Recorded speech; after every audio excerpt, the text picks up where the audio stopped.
Geen hoesdokterspraktijk meer in Midselwier. Meesten hoeven echt net naar de stad, want dokter Astrid Zomervrucht is met haar team vroeger naar een oud squalgebouw in Nijewier.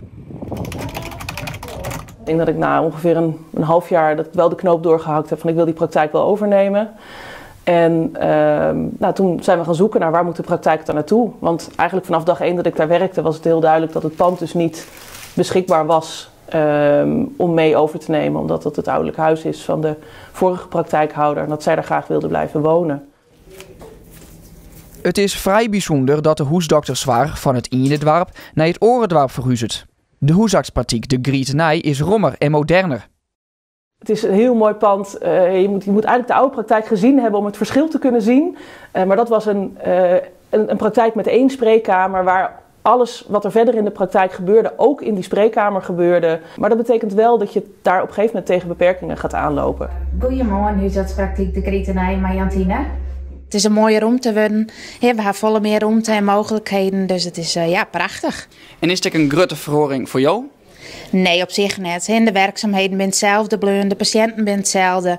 Alleen het is andere ruimtes. De nieuwe locatie die op het platteland bleun is, valt bij de patiënten in de smaak.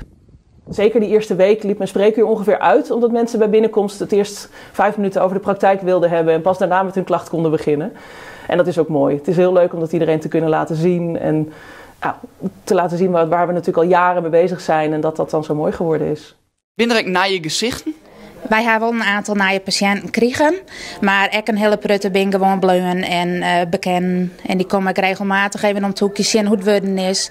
En net specifiek omdat ze wat bij dokter maten, maar ik gewoon even zien belangstelling. Zomervrucht is grutsk op wat ze nota bereikt had, maar zocht ik zeker uitdagings. Voelt wel anders om niet meer voor een dokter te werken, maar echt als praktijkhouder. Het werk is er natuurlijk eigenlijk niet heel veel anders op geworden, het huisarts zijn. Aan de andere kant geeft dat soms ook wel weer druk, omdat het dan ook echt goed moet. Omdat er niemand meer is die meekijkt en meedenkt over wat ik medisch gezien doe. Maar dat komt wel goed.